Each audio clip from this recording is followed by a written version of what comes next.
everybody. This is Peter Lehrman. Welcome back to a Master's in Small Business M&A. Took an extended break in January, getting out of the blocks with the new year. But I'm back, and I'm back with a really interesting guest, somebody who I've had a chance to get to know a little bit. Eliot Kerlin, who's a founder and managing partner of Broadwing. I've got him pinned down finally for about 45 minutes today. So thank you so much for coming on the show and spending some time with me, Eliot. Happy to do it. Thanks for having me. I look forward to chatting to your listeners. Yeah, the place that I would like to begin takes advantage of your career and 25 years as a real devotee to the lower middle market. You didn't have a career where you were doing huge multi-billion dollar deals for the last 20 years and now you're in the lower middle market doing something new. You've been in this part of the market for 25 solid years in a variety of chapters. And so that creates a really interesting lens. I'd love for you to just paint a picture of where you see the lower middle market today and how has it changed in your mind, and how has it stayed the same over the last 25 years? Just give us a sense for sort of how you see this market as having evolved and not evolved over a meaningful period of time. Sure. Like you said, when I was an investment banker starting my career, I worked with a lot of really large companies, right? The AT&Ts and Media Ones. And it was a different approach to thinking about business, right? Capital markets driven, some M&A driven. Most of our clients were either public or we were raising a lot of money for them to launch and to put satellites in the sky or fiber in the ground. And when I started working in private equity and really the middle market back then, there wasn't so much a lower middle market, or you either were kind of $100, $400 million fund, or you were over $1 billion. And there weren't that many over $1 billion compared to today, for sure. And the ones that were 2, 3, 4, a really big fund, $5 billion. And that's still a big fund. But of course, there's many of them now, and there's many that are quite larger and can raise those funds every fund cycle. So it's spread out. The lower middle market has become a little more defined. And are you focused on under 5 million of EBITDA? Are you focused on 5 to 10, 5 to 20, 20 to 50, right? And you start to carve up the market a little more finely, it feels like. I think the other trend is, as there's been more and more competition, you've seen a lot of traditionally lower middle market firms, maybe that was 2 or 3 funds ago for them, move into more of the middle market. And what today a lot of people think of the middle market is kind of being more the $1 billion, $3 billion fund size. And so you've seen them move upstream. And as that's happened, they've increased check sizes. They've maybe changed the number of companies in their portfolio, maybe the size of companies they're targeting or how they're deploying that equity. And after a few funds of that, getting bigger and bigger, it seems like some of them are coming back downstream. Maybe not all the way to $5 or $10 million EBITDA companies, but they're developing new strategies to return to kind of their roots, right? Heritage funds, legacy funds.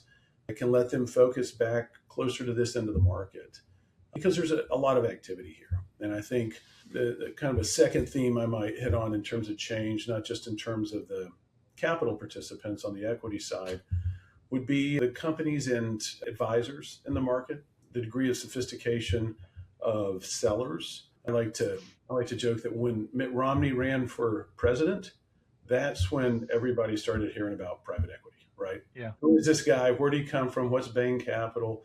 Of course, he'd been doing it for a long time before that and started back in the 80s. But really, in kind of that 2010, 2012, coming out of the Great Recession, with a lot of focus on the capital markets and just our economic capital system, banks, investors, private equity hedge funds, you started to hear it more and more in the common parlance. And so as that happened, then I think sellers heard about it. They started to get more educated, and there's more and more buyers now. So this end of the market is clearly more competitive. The flip side is, I'd say there's also a lot more sellers. There's a lot more businesses that are owned by second, third generation families or owned by a founder who's now getting up in age and are looking for an exit. And 20 years ago, they were there, but there wasn't as much of an ability to find them. There wasn't as much of a marketplace for that. There was still a lot of, we're going to keep the family business in the family, right? Mm-hmm. Or I'm going to sell to an employee because multiples weren't this high And I wasn't looking to get a 12x deal. I was looking to get a fair deal at 6 times and let my employee who worked for me reward that loyalty, and they could pay me back with a seller note. And now we have more financial tools at our disposal to help create larger liquidation events for sellers. And so they've also become more sophisticated, and there's more advisors around now to help with those transactions, all sorts of Mhm. different specialists and experts. So the whole market's really evolved. It's gotten bigger. Sure, from my standpoint, from other standpoint, maybe it's got more competitive, but it also feels like there's more opportunity. What about the core ways to make money in the lower middle market as an investment professional and as an investment firm? H- Has that changed from how are you guys thinking about your underwriting and money making opportunity and return on capital in the early 2000s? And does that sound very similar to the way you talk about it today, or have the roots to good to great returns changed a fair amount over this period?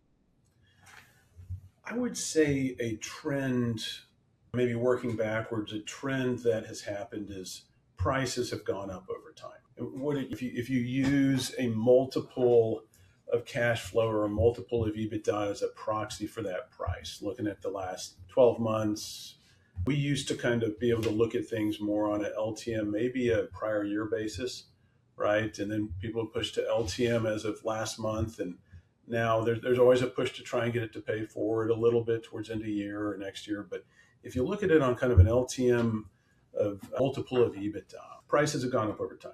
And so that's been funded a couple different ways. The major ones, of course, are with more debt, as you would expect, more leverage, but also more equity contribution. And to some degree, maybe more seller participation as well. Thinking back, at least in my experience, 20, 25 years ago, we didn't often have sellers roll over into the new structure. Mm. So it was more of a clean, controlled transaction at close. But our equity contribution was much lower as well. And of course, when I started in private equity in 2000, I was working with former Goldman and Forsman Little and other early private equity participants in the 80s and 90s who said 10, 20 years before their equity contribution would be 5, 15%, right? And so that was kind of mind blowing then. We were much more in that 20 to 35% range, 40% range. Now it feels like, given where multiples are, you're and where lending is, you're expected to be much closer to 50, even 60% of equity, of the capital being from equity. And so that's changed return expectations, I think, across the market. It's changed closing leverage levels, and it's really tweaked the fundamental driver of returns, because returns, when you were putting on 2.5 times, 3 times leverage with a 5 times, 6 times transaction investment, or you're putting on more if the assets could bear it. A lot of it was asset based. And so it was terming out. You were paying it down using the cash flow of the business to fund the acquisition, to pay off the debt. And that was kind of the traditional model. And by the way, if you could sell it then for another turn or two because you'd grown the business or made it stronger or whatever, then you got some multiple expansion. Well, it feels like now there's a need to kind of acquire growth or bet on more of a multiple expansion because you're selling up market to some of these larger funds at the top end of the middle market. And so I do think the return calculation has evolved, but I think there's multiple drivers of it, and then I think there's multiple symptoms of it, right? Which you see in terms of market participants, structure, financial instruments, and tools available to try and keep returns obviously much more attractive than the public market returns. Yeah, right. I was going to ask you what you think are what has driven the increase in equity contribution trends more than anything else? Why was Forsman Little able to buy a business with 5 to 10% down, and now it's, to your point, 40 to 60% or 50 to 60%? What changed there? Those traditional, more legacy LBOs, you had a high amount of asset value. And so your asset lending could cover most of your purchase price. It could cover almost all your purchase price. Purchase prices would look a little lower, but you also had very expensive, good assets that had been invested in the form of capex and growth, and so that you were able to lever those to a degree that allowed you to put in a low amount of equity. But Mhm. as prices increased, as lending got a little more conservative, or and both as your asset values started to taper off, or there wasn't the same investment in assets, you started to have a need for more cash flow type lending. And so you could fill that with junior or subordinated debt. You could fill that with cash flow loans as they came to be more and more popular, or you could fill it with equity. And Mhm. depending upon purchase price, lenders over time, I think, have also come back and said, look, we shouldn't be the only ones funding this. We're funding incredible returns here to the equity. We want to share in that. And so there's more equity underneath us now to give us confidence in the price, but also to help fill in some of that gap between asset value and transaction purchase price. Your first private equity job was working with three partners who all stepped out of McCain, Bain, and BCG. So consulting DNA. What what was the operational post-transaction level of involvement 25 years ago? And has that changed? Or when you look back and think about how involved they were and their consulting DNA, does it actually look quite similar to the way that you've modeled elements of what you guys are doing at Broadwing 25 years later? Yeah, it's a really incisive question. Private equity over the last 2 or 3 decades has evolved, not just from a size standpoint, like we were talking about, but also from a playbook and a specialization standpoint. 25, 35 years ago, it was very much about the financial structure of the investment of the deal, and a lot less about how are we going to help improve this business or how are we going to change this business. It was identify a good business, find an opportunity to finance it, to acquire it, because again, there wasn't as active a marketplace for transactions. They just didn't trade hands like they do now. And so find a good deal, find an opportunity to invest, and then support management. Be there, be an active board member, help put in metrics and dashboards and KPIs to help management be equipped with the data they need, particularly in the lower middle market. Still, even then, a lot of companies might not have managed by the numbers, might not have had access to the technology to track all that as much. Over time, as you're trying to broaden the pool of potential investment opportunities, you see firms also start to specialize more. And so, in my prior firm, was really one of the leaders in operational private equity. And how do we lean in to the opportunity to help companies really improve in a very tangible, tactical, ongoing way with in-depth value creation plans and a plan to implement those with management. And so you did start to see a group of investment firms and a lot of really big, well-known names now that started much smaller, looking at complex situations, special situations, turnarounds, underperforming companies. And part of the value add, part of the way to generate alpha was to work on the operations. But that wasn't everybody. There's still folks that liked healthy and growing companies or more consumer focused. So you saw other ways to specialize. When I think back to the late 90s, there were firms that specialized, like Providence Equity and telecom. There were obviously VC, but think about private equity. But a lot of the firms were very generalist. And over time, in the 2000s, you needed to have that industry niche. And then eventually, 10, 15 years ago, you needed to have operational support. And so you started to see operating partners for the troubled portfolio companies, and then eventually operating partners for all portfolio companies. And now not just operating partners, but specialists in lean or HR or marketing or cyber that help across all the portfolio as well. So I would say that's another way that the industry's evolved.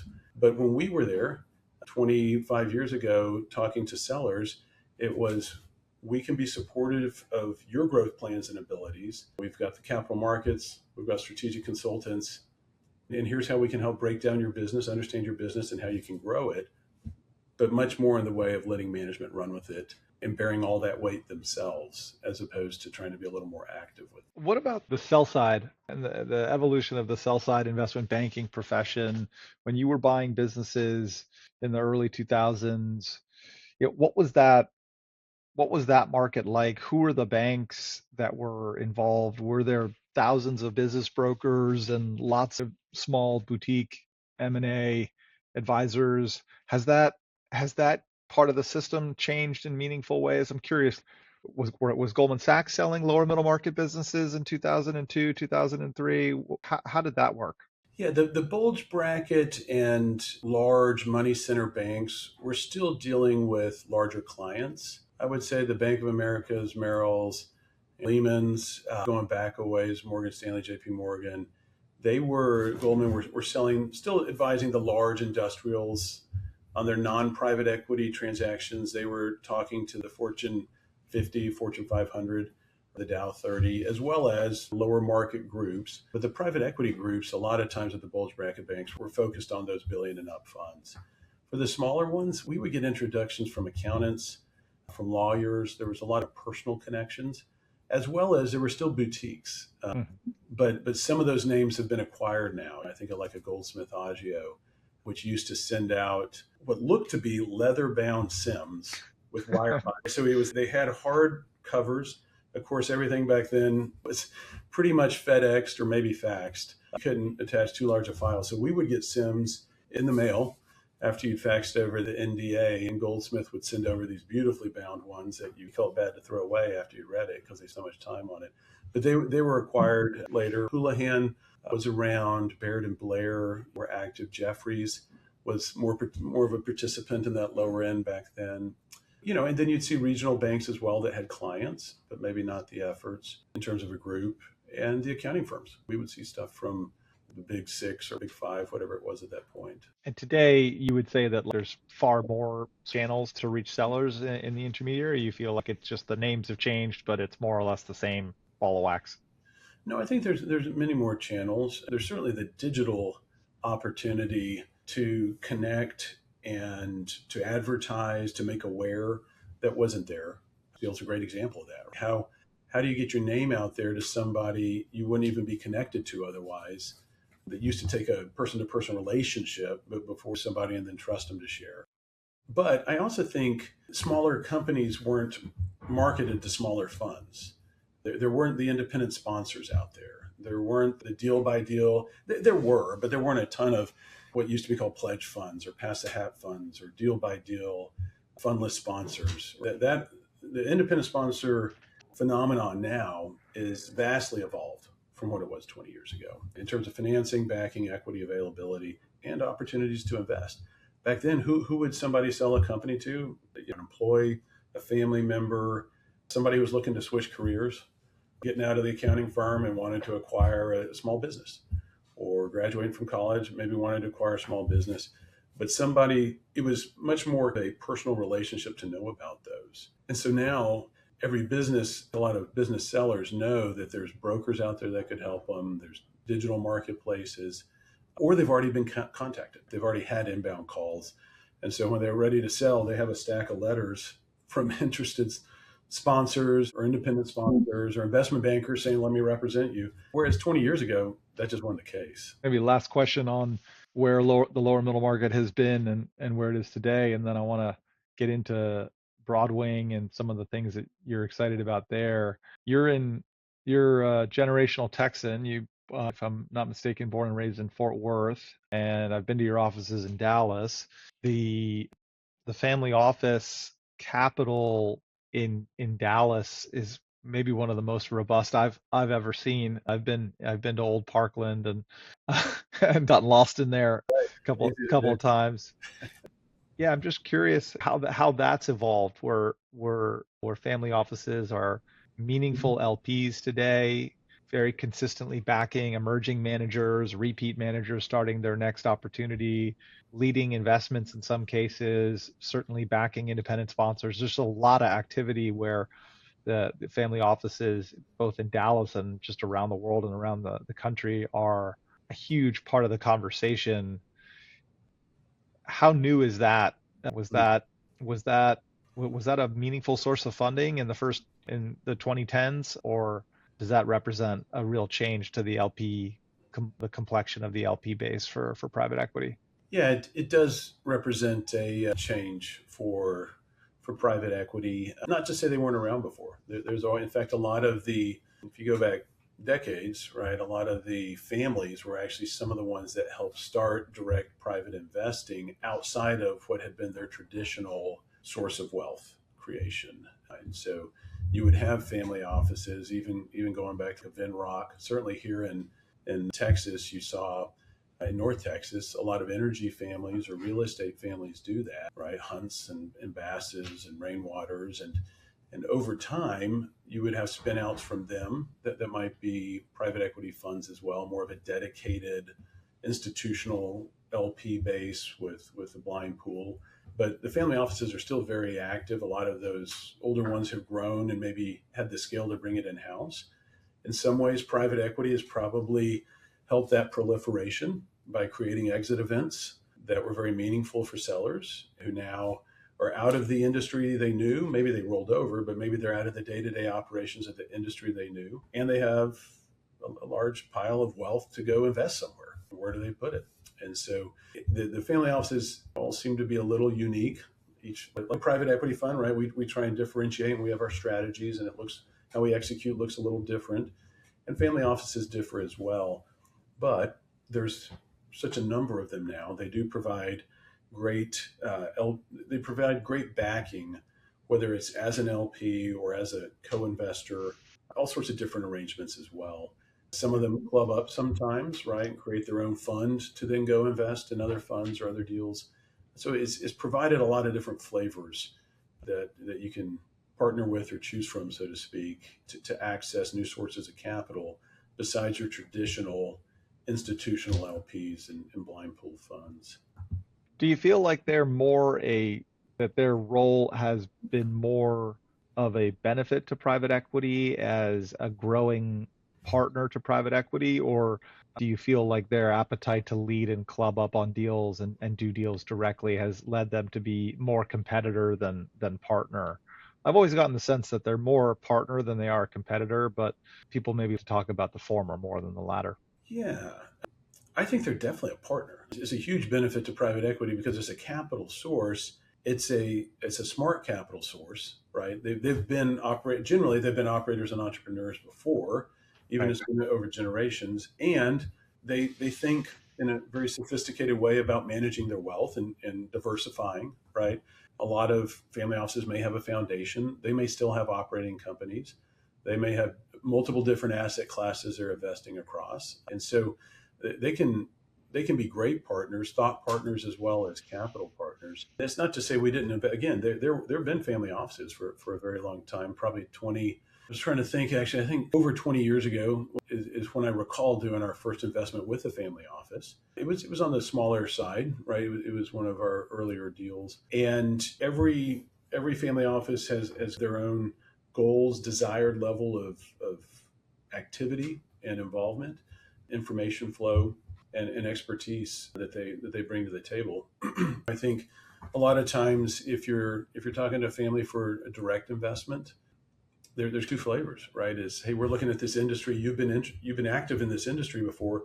We'd love to benefit from you as an investor with those relationships and that experience, and that gets them excited. And then there's other families I've talked to who don't want to invest in that legacy industry. They still own assets there.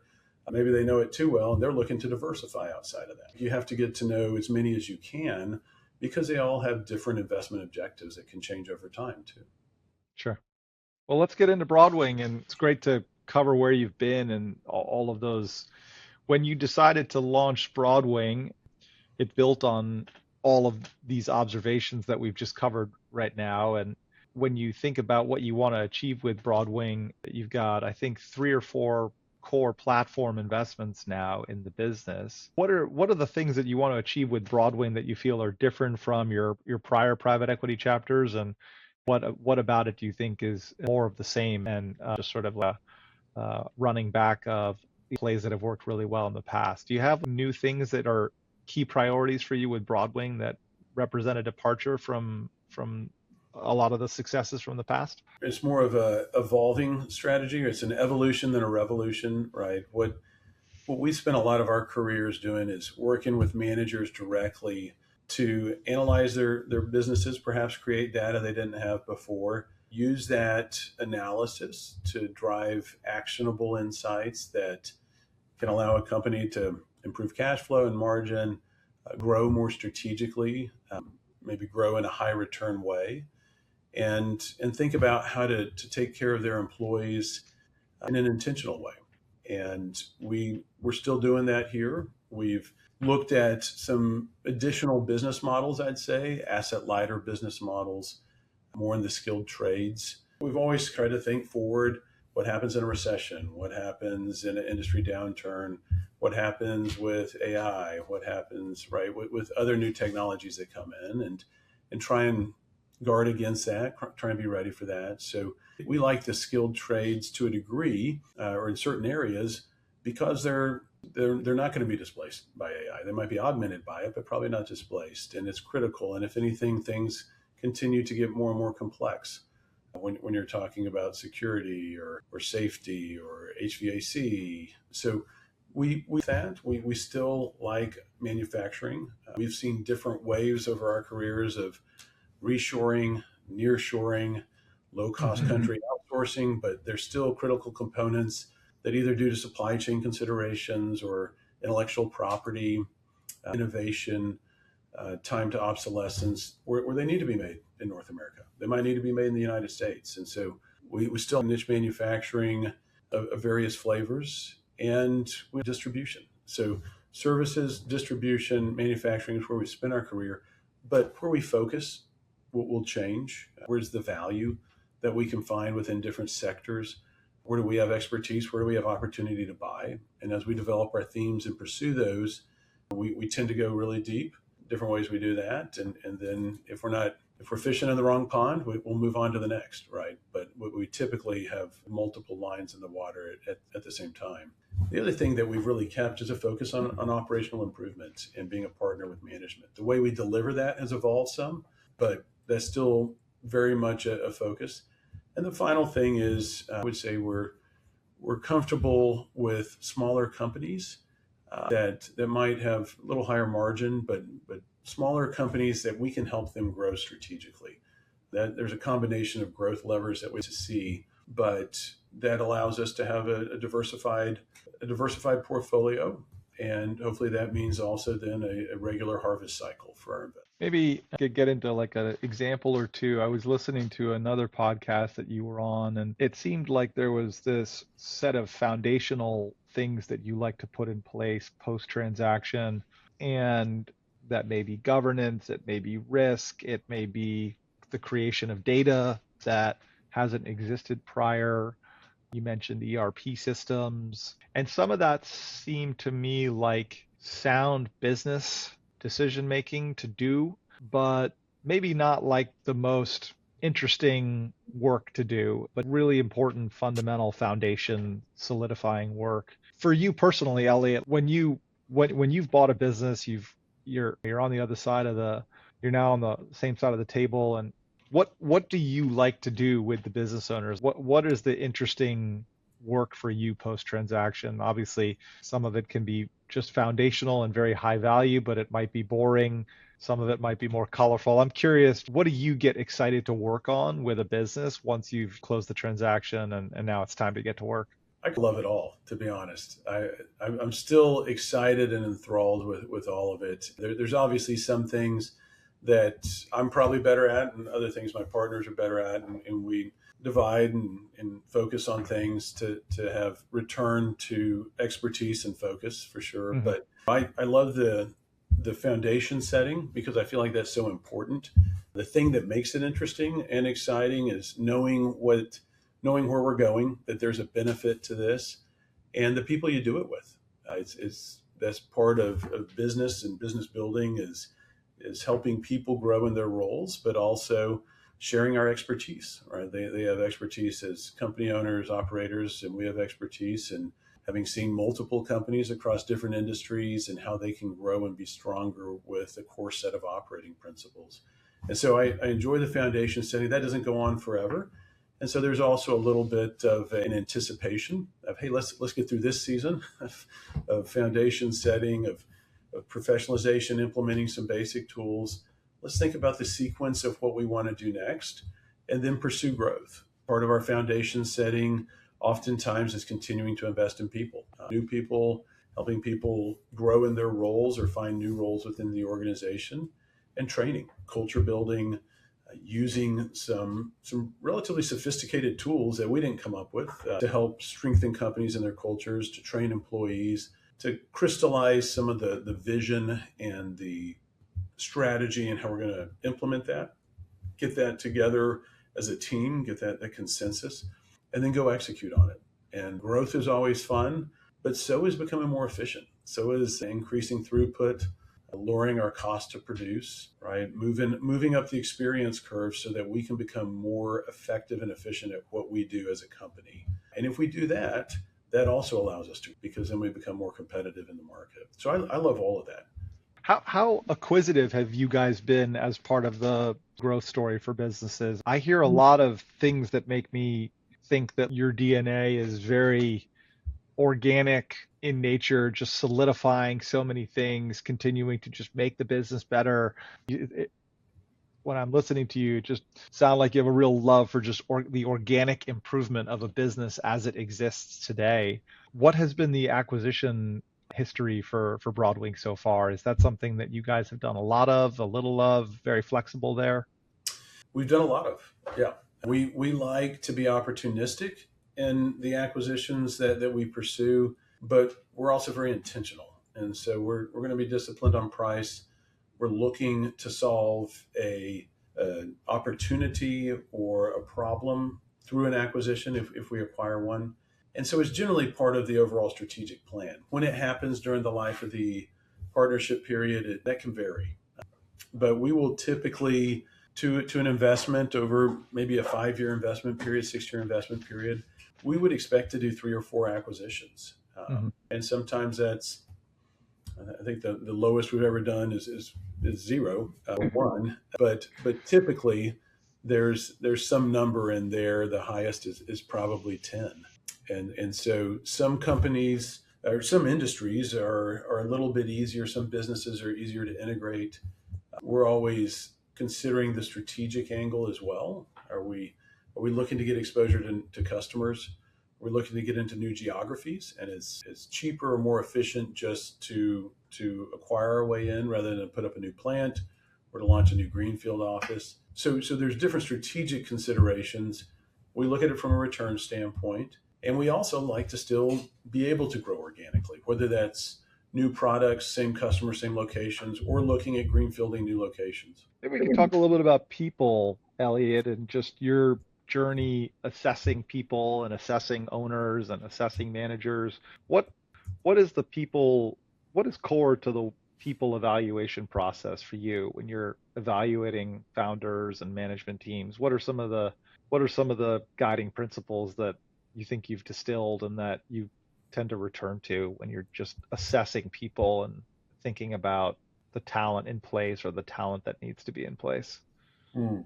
We have our own operating principles, and I, we think it's important for a company, for an organization to know what their operating principles are. A lot of times those are more subconscious, right? It's shown in the way they do things. We share ours with our companies, our portfolio companies, encourage them to articulate their own, at least as a leadership team, to know what that is, and then to be able to live with those. And that shows up in how they conduct themselves in the marketplace and how they treat their own employees. But to go a little deeper on the employees, we also like to work with management to create stakeholder impact plans. And these show up over the life of an investment in different ways. A lot of times management or owners are already doing certain things for their employees. This is a way of organizing those activities, thinking about actually investing in those activities, and where we want that future state to be at the end of our partnership. And so there's multiple different categories there that we run through with them, and then start to chart that over time. Another element to that, we talk about enhancing companies, cultures, and communities, is how can we give back to the community? Can we be stronger there? Can we be more present? Does it just have to be money, or can we find a way to be involved, to bring them into our company, or to get more involved in the community, to help to help strengthen, because strong communities, strong nation, and strong employees, right? We're providing jobs for employees, benefits the family, but it also benefits the community. And so we want to empower management to strengthen both of those elements. How do they do? What are how is that taking shape? How are you guys doing that? What does it look like? Yeah, there's a number of ways that we approach it, and we try and do it in conjunction with management. It's not prescriptive. It's more of a we'd like to have this activity level, what the activities are, right? We want management to feel ownership over, the company to feel ownership over. A lot of times it looks like educational, right? So how do we equip our own employees and the skilled trades that can take on a very tactile approach, right? How do we actually train people to not only perform the licensed or the skilled trades that we execute on, but is there a career path behind that? And can we give them opportunity within the company to advance as a leader, as a manager, as an employee? It can take on the form of what I call the lived experience at the company, whether that's having on-site counselors or remote counselors available. We've worked with companies where there's room and where folks come into the company as opposed to going out from it every day, to have childcare, to have an on-site gym or fitness program, to have dietary counseling. So it depends a little bit on the workforce and the location. But these are the types of things, as you can imagine, that you might plan over months or years to implement, but also you need to be able to listen to your employees and see what matters to them. Yeah. There's a little bit of a environmental aspect to it as well, depending upon the company, and thinking through what's our impact, how can we increase recycling, how can we make sure that we're measuring or trying to reduce our environmental footprint. But that's just one of the components, and we'll do that analysis up front. We track it generally on an annual basis, and then again at exit, and we're trying to measure certain ways that we've improved the company as well as the lived experience of the. Are there traits or attributes of founders that you really look for when you're thinking about having them be the CEO and holding 20, 30% of their ownership in the business? I'm curious just how what patterns you use when you're thinking about the the private equity readiness Hmm. of a founder that is running a family-owned business or a founder-owned business, and are you assessing their readiness to on the last day that they own the business, they're a bootstrap founder, and then the next day, all of a sudden, they're a private equity-backed CEO. What have you learned about that process, and what kinds of people do you think do a great job of making that transition? One of the keys to making that transition is understanding what your own personal objectives are in selling to a private equity firm. And that looks different for different founders. To try and be a little more specific is, what do you want your life to look like the day after you sell to private equity? Do you want to be involved? Do you still want to have a desk in the same office where people still come to you for sign off on every little detail of the business? Or are you looking to step out of the business? And if you're looking to transition, is that an immediate transition because you're going to have a lot of time on your hands? Or is it a more gradual transition? Do you want to stay involved as a consultant, as a brand ambassador, as a part-time presence? And let's really nail down what that looks like. Is that 2 days a week? Which day? All right, let's align expectations is really the key. Or do you want to drop the keys, as we say, and go fish, go golf, buy a boat, move away? Because those all have different implications for us as a buyer. And so we have to plan differently before close. And we need to assemble or consider the team perhaps differently as well. Do we have more leadership that we'll need to bring in for day one? Or is this a gradual transition? That's a big one, is aligning expectations up front, spending as much time as we can, thinking through in a granular way what will happen post-close, who's still running the business. We have several tools that we use with management to help think through if you're sticking around and continuing to lead the company, what does it look like from an authority standpoint, from a governance standpoint, from a decision-making and sign-off? Because entrepreneurs, owners aren't necessarily aren't used to reporting to a board, to a boss. And so trying to help them see that too, to make sure we're aligned on what it means for us to be control owners and fiduciaries, but also for them to run the business in a different way. I'd say there's other table stakes things we look at and expect. integrity. We got to be able to trust people, and so we try and spend a lot of time with each other. Obviously, we try and research backgrounds and do references and everything like that as well. But integrity is huge. Excellence is important, and the companies that we get most interested in are typically really good at what they do. They may not have fancy technology systems or degrees after their names or management practices, but they tend to be very good at what they make or do as a service. And they tend to take care, or at least they care about and take care in their own way of their employees. They typically have a team that's very bought in and appreciates the mission of the organization. And we like to see that. If an owner hasn't cared about their employees, and if we have doubts about the integrity of that individual, it doesn't matter how good the price is or what we think we can do with the company. That gives a serious pause. Yeah. And are there examples that you've run into where the founder goes through that aligning process with you and they think that they have a clear point of view on what they want after the transaction closes, and since they have only done this once and they've never done it before, they turn out to not actually know what they want, and all that alignment and all of that preparation all that time that you spend trying to be clear with one another just kind of ends up with being either a poor fit for the opportunity or they change their mind. I'm curious how well they know themselves and how well they're able to forecast exactly what they're going to want and how it's going to feel, given that in most cases you're buying businesses where the owner hasn't run them as a private equity backed owner before. I'm just curious how well they can see their own future and how well they forecast what they actually want versus what they think they want. It's always hard to see the future. And sometimes when it's about ourselves in particular, it can be even harder.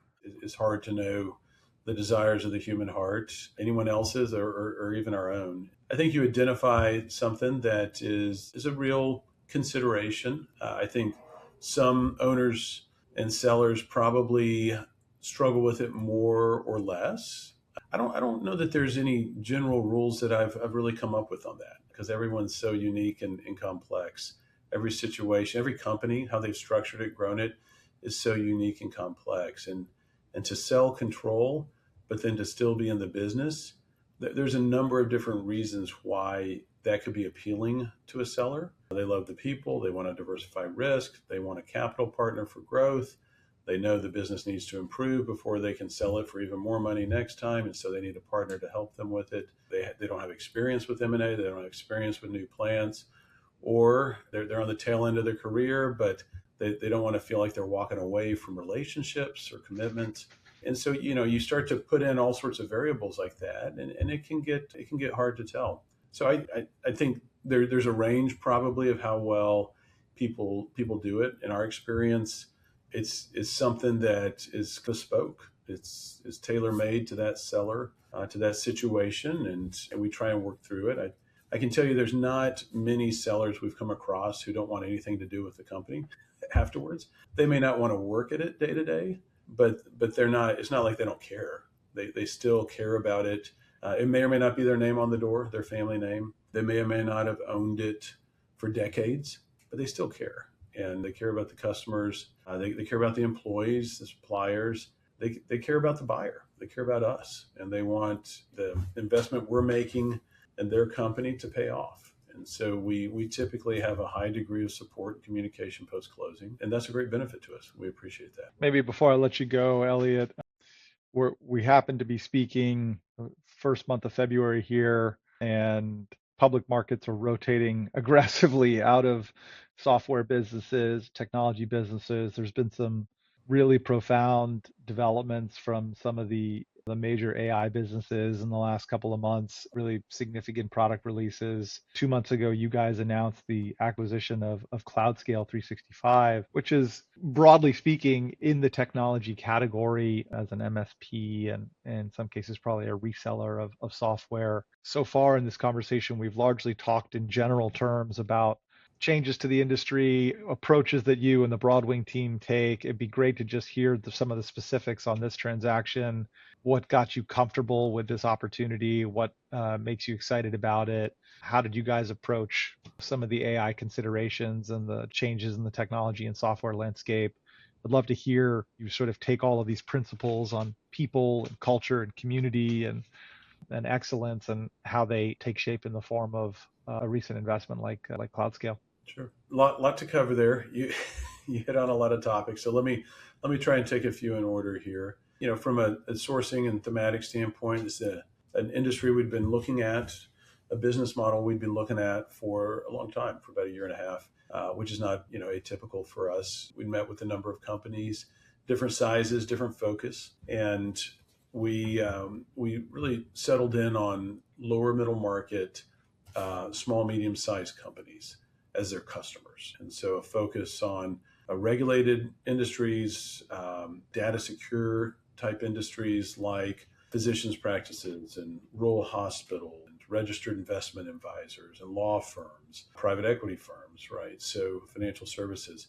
So we like that it was focused. That's not all they do. They serve all types of companies. And if you're listening and you need help with any of your companies for IT services, I'd be That's happy right. to connect you with the best. Yeah, let's do that. But we like that focus. And so that's really our plan to keep building on it. From an AI standpoint, we view that as an opportunity, both internally and externally. It's an opportunity for the company to be efficient, to use AI in a few different ways as a services business, and to advise clients on it because almost everybody, all companies today are wondering, how can I use AI to be more Yeah, efficient? what should I do? What should I do? There's software now coming out for that are very industry specific and task specific. How do I implement that? How do I train my people on it? How do I make sure my data is secure and not getting dumped into this big LMM out there that everybody, all my competition could use or something? And so there's additional services we can use, and that's top of mind. But there's also a lot of traditional IT services that we offer, including hosting, the monthly kind of maintenance, firewall protection, cybersecurity, all the licenses to manage, all the onboarding of new employees. If you think in terms of a circle, it's CloudScale 365, right? We provide total protection around the clock. And to your point on the business model, one of the things we liked is the company's really good at customer service and serving customers. You see high recurring revenue, you see high customer retention, low churn, and those are important metrics in this industry. But you see high monthly recurring revenue because there's not as much implementation, there's not as much value added reselling. There's hardware installation and projects, but a lot of this is recurring monthly services. So those are some of the things that attracted us to the company. They've got great organic growth, and we want to invest behind that. We want to invest behind new products. We think our services can help a number of different small and medium-sized business sectors, and so we're looking to branch out there. And then there's always the potential for some acquisition growth too. Did this founder want to put down the keys, or was he excited to reload with you guys on his team? It's a good question. And in this case, he was willing to help us post-closing. But one of the things that made us attractive as a buyer is as we developed the theme and been pursuing it, we did it in conjunction with an industry expert who could be in management, could be a board member, right? But was a member of our advisory network. And in this case, the founder wanted to retire fully from the day to day, still be helpful. And so we've structured an arrangement where still engaged, still helpful, get emails from him kind of every day, every other day. There's still a lot of communication. He's still an investor and excited about what we're doing. But we were also able to bring in a new CEO who could help diligence the company, right? That's a great benefit here is he knew the diligence. He was able to talk to the customers, employees beforehand, help vet and create our value creation plan so that day one, he was able to hit the ground running and be very much up to speed. But it was also a great benefit to the seller that we had that type of relationship. It's a great story. I mean, I'm conscious of your time. Maybe I'll just close by saying it. There's so much temptation, I think, from private equity to sort of playbookize everything. Mm. It seems like despite you having 25 years of experience and just tons and tons of transaction experience, it seems like you have continued to just appreciate the uniqueness of each opportunity, the uniqueness of each business, the uniqueness of each founder. And so I'm sure you have plenty of plays that you run, but it does strike me that you're particularly resistant to sort of saying that, this round peg goes in this round hole and this square peg goes in this square hole. And it seems like you've uh, held on to a belief that every situation is different and needs to be, thought of in a very bottoms up way. And it's refreshing to see that because there's a lot of marketing sizzle around sort of playbooking this and playbooking that. But it seems like you're willing to just slow down and assess each opportunity one at a time.